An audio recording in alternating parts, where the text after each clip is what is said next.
जय हिंद, वंदे मातरम। दोस्तों, आज मैं फिर एक बार आप लोगों के समक्ष जागरूकता अभियान पार्ट 2 लेके आया हूँ। जो पहला पार्ट था उसमें राजा रघुवंशी, सोनम रघुवंशी की कुछ बातें जो थी मैंने बताया था, लेकिन मीडिया में भी कुछ और नए ट्विस्ट आ रहे हैं। आज मैं उसको लेकर के आप लोगों के बीच आ रहा हूँ। और राजा रघुवंशी के जो गुरु जी हैं, पंडित जी, उन्होंने शायद कुछ कुंडली जन्म पत्री देख करके बोला कि राजा रघुवंशी की हत्या में 2 लेडीज़ों का हाथ है। तो इसका निष्कर्ष निकला। फिर बाद में मैंने भी थोड़ा सा अध्ययन किया, तो जिससे मुझे मालूम पड़ा कि ये 2 औरतें कौन हो सकती हैं। तो दोस्तों, मैं आप सभी लोगों को, आप सभी माताओं और पिताओं से कहना चाहूँगा कि कृपया सबसे पहले तो आप अपनी बेटी का शादी करने से पहले सोचें, और एक बार शादी कर लेने के बाद कृपया अपनी बेटी का घर बर्बाद ना करें। तो जो कि बहुत ही सत्य घटना पे आधारित है ये सब कहानियाँ। आज के माँ बाप बेटी से दिन भर हर 2 घंटे में बात करते हैं। हर 2 घंटे में बेटी से बात करेंगे। बेटी अपने ससुराल में है, हफ्ते में 1 बार बात कीजिए, कुछ दिक्कत नहीं। ठीक है, दिन में 1 बार बात कर लीजिए, हाल चाल ले लीजिए, कोई दिक्कत नहीं। लेकिन मिनट मिनट पर जो बातें आप लोग करते हैं, इससे बेटी का घर बसता नहीं है, इससे बेटी का घर उजड़ता है। क्या बना, क्या खाया, कौन क्या बोला, कौन किसने क्या बोला, कैसे बोला, क्या कहा। अरे आप बेटी की माँ हैं, कभी आप भी किसी की बहू थी, फिर वो किसी की बहू बनी, फिर वो भी किसी की सास बनेगी। तो अगर ऐसे ही चलते रहा तो एक न एक दिन कभी तो रुकना पड़ेगा। ये बहुत ही सीरियस मैटर है। कभी न कभी किसी न किसी को तो रुकना पड़ेगा। अगर रुकेगा नहीं तो ये सिलसिला चलते ही रहेगा, रुकने वाला नहीं है। फिर ये सिलसिला रुकेगा कैसे?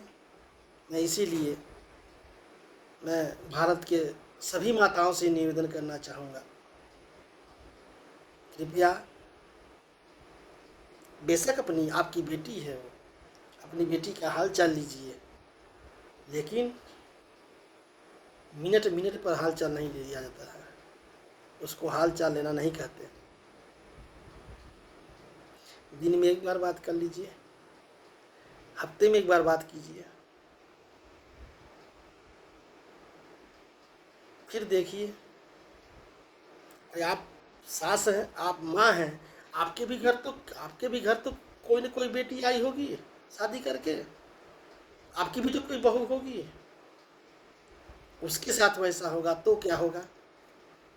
तो फिर आप अपना सास वाला डंडा घुमाएंगी, अपनी बहू के लिए डंडा घुमाएंगी, बेटी के लिए दिन में 10 बार फ़ोन करेंगी। 10 बार फ़ोन करने से क्या होता है, आप कभी सोची हैं? कभी नहीं सोचते आप लोग। और यही सब है, इसी की वजह से ये जो जितनी भी घटनाएं हो रही हैं, ये सब इसी की वजह से हो रही हैं। इसका और कोई रीज़न नहीं है। पहला रीज़न हमने पार्ट 1 में बताया था कि कृपया आप लोग शादी करने से पहले 1 बार अपनी बेटी से, चाहे आपका बेटा हो तो बेटा से, बेटी है तो बेटी से 1 बार अवश्य पूछें। और कोई दबाव नहीं होना चाहिए।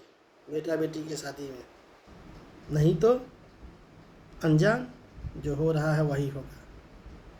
इसलिए कृपया आप लोग समझें इस मैटर को और कम से कम बात करने की कोशिश करें। क्योंकि आने वाला समय फिर ये आप लोग जैसे बात करेंगे तो कोई बहू अपने सास और ससुर का इज्जत करना छोड़ देगी। कौन सास ससुर, वृद्धाश्रम में रखना पड़ जाएगा।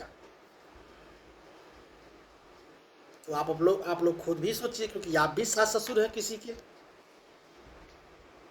अगर आपकी बहू ऐसी करेगी तो आप डंडा घुमाएंगी तो क्या कर लेंगे। इसीलिए सब कुछ समझ के कृपया आप लोग वैसा कीजिए, कम समय दीजिए, कम बात कीजिए, दिन में एक बार बात कर लीजिए, हाल चाल हो गया, एक बार ही बात कीजिए, आधा घंटा बात कीजिए, हफ्ते में एक बार बात कीजिए, 1 घंटा बात कीजिए, लेकिन फिर 1 हफ्ता बीच में टच नहीं कीजिए। और इसी के साथ साथ मैं अपने कुछ साथी मित्रों से भी कहना चाहता हूँ जो बीवी का भक्त बन जाते हैं, जिसके बाद वो बीवियाँ तांडव करती हैं। कृपया आप लोग भी समझिए, बीवी भक्त होना जरूरी नहीं है। ठीक है, वो अपना घर छोड़ के आई हैं, उनको सम्मान मिलना चाहिए, उनको प्यार मिलना चाहिए, सब कुछ मिलना चाहिए, लेकिन ऐसा भक्त नहीं बन जाओ कि वो जिस तरह से चाहे उंगली पे नचाना उसी तरीके से नचा दें और आप नाचो। इसी की वजह से आज के डेट में सभी माता पिता का अनादर हो रहा है। सभी लोग वृद्धाश्रम में भेजे जा रहे हैं। ये वृद्धाश्रम क्यों बना?